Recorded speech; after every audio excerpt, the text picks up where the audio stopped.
Hai Sobat Emporio, apa kabar kalian semuanya hari ini? Semoga selalu sehat dan tetap semangat ya hari ini. Nah, seneng banget hari ini saya Devi bisa nemenin teman-teman semua untuk chit-chat nih sama salah satu desainer kami yang mungkin juga teman-teman udah sering lihat nih, ada Bapak Dharma. Halo Pak Dharma. Halo. Gimana kabar nih Pak Dharma hari ini? Baik. Baik ya? Ya. Nah, jadi Sobat Emporio, kita hari ini akan sedikit chit-chat atau sharing mengenai salah satu proyek desain kami yang berada di Tangerang ya Pak ya. Jadi sebelumnya kita sudah pernah bahas mengenai proses desainnya. Sekarang ternyata proyek ini sudah selesai konstruksi. Mungkin kita akan recall lagi, akan sharing-sharing lagi mengenai proses desain dari awal sampai akhirnya sudah berdiri kokoh seperti sekarang ya Pak ya. Bisa kali ini langsung diceritakan gimana sih latar belakang dari proyek kita kali ini? Proyek ini yang berada di lokasi Tangerang, kemudian lahannya itu berada di lahan seluas 320 meter persegi kurang lebih. Kemudian untuk luas bangunannya kalau tidak salah itu di 550 sampai 560 meter persegi. Kemudian untuk lantainya ada 3 lantai, Pak. Oke, stylenya sendiri nih pakai style apa nih Pak Dharma? Nah, kalau stylenya dia modern tropis. Modern tropis ya.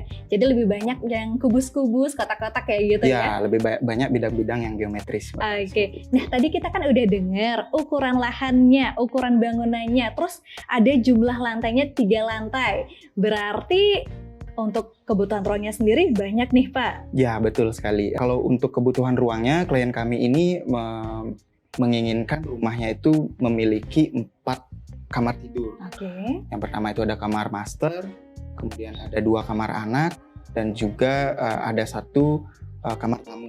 Kemudian selain itu juga dilengkapi dengan fasilitas penunjang seperti ada living room, ada dining room, dan kemudian juga ada ruang doa seperti itu dan ruang kerja seperti itu, Mbak. Baik, jadi itu tadi kebutuhan ruangnya. Kalau special request dari klien ada nggak sih? Kalau special request kebetulan ada 2 dining. Nah, kemudian ini 2 dining ini ada yang di lantai 1 atau lantai dasar.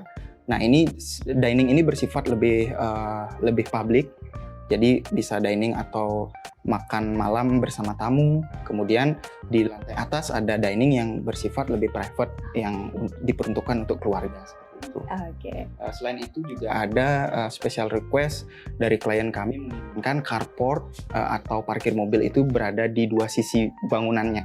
Karena kebetulan lahannya juga berada di lahan hook atau lahan sudut seperti itu. Oke, jadi itu tadi ada 2 request ya dari klien kita sendiri, pengennya ini dan ini gitu, harus ada seperti itu berarti ya? Betul. Oke, kalau tadi kita mungkin sudah bicara tentang sedikit general untuk latar belakangnya. Sekarang, selama proses desain sampai pembangunannya berakhir, ada nggak sih masalah atau kendala yang dialami oleh arsitek maupun klien kita? Oke Mbak, kalau dari masalah kita mungkin bedah dari proses desainnya Mbak ya. Kalau dari proses desain, selama proses desain saya rasa untuk proyek ini tidak terlalu banyak ada permasalahan dikarenakan juga andil dari klien yang sangat komunikatif kepada kami. Jadi hal tersebut akan membantu proses desain menjadi lebih lancar seperti itu.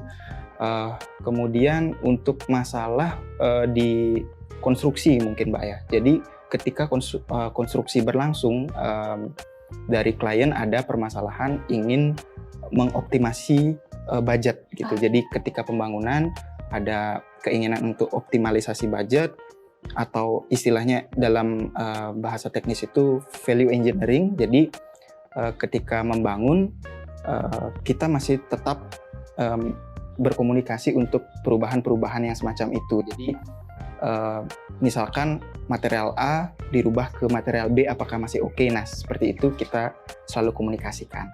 Kemudian selain itu pada masa konstruksi juga ada permasalahan di area sudut atau area hook bangunan tersebut. Jadi ada sedikit taman yang kita tinggikan. Nah, itu menghalangi sudut pandang arah datang kendaraan sehingga itu akan diprediksi akan membahayakan ketika nantinya ada manuver mobil. Jadi ketika klien menemui permasalahan seperti itu, kita akan studi lagi di 3D modeling. Nah, kemudian kita studi lagi dan kita update gitu. Jadi kita tetap komunikasikan permasalahan-permasalahan yang seperti itu sehingga hasil konstruksi bisa sesuai dengan kondisi lahan, kondisi lingkungan sekitar, dan juga tidak membahayakan nantinya seperti itu. Oke, jadi sebenarnya kalau untuk desain sendiri tuh nggak ada masalah ya, karena klien kita Ya, betul. sangat komunikatif, terus dia juga sangat responsif sekali klien kita ini. Ya, betul Jadi sekali. masalahnya sangat minim sekali. Sedangkan kalau di konstruksi ada sedikit masalah tadi yang seperti Pak Dharma sudah jelaskan, namun semuanya bisa diselesaikan dan mendapatkan solusi yang terbaik tentunya nih Sobat Emporio. Oke, itu tadi merupakan cerita mengenai problematika atau sedikit tantangan saat kita mengerjakan desain hingga proses konstruksi. Sekarang aku pengen tahu nih, kan bangunannya udah jadi, udah selesai. Apa sih keunggulan dari proyek kita kali ini?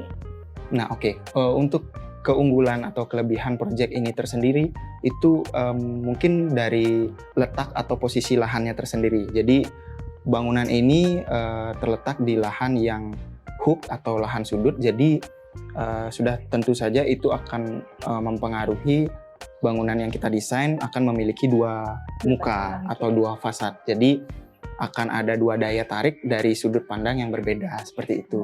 Dan sekaligus itu akan menjadi tantangan tersendiri bagi kami untuk mendesain dua sisi bangunan yang berbeda dengan focal point yang berbeda seperti itu. Oke, kalau tadi nih ada special request-nya, saya dengar kalau nggak salah ada klien pingin dua garasi atau dua carport. Itu apakah jadi salah satu poin plus juga dari desain kita kali ini atau proyek kita kali ini? Nah, iya benar sekali Mbak.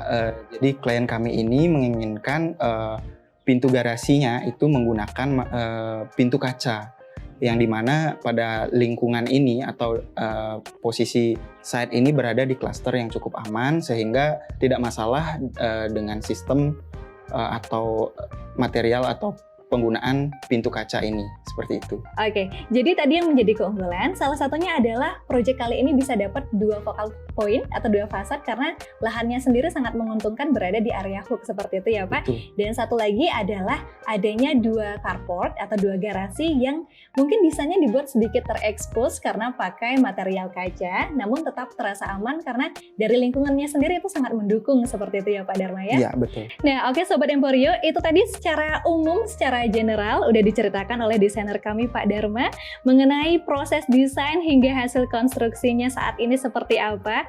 Nah, biar nggak pada nungguin lama-lama dan pada kepo dengan hasil desainnya atau hasil konstruksinya, langsung aja yuk kita cek video berikut.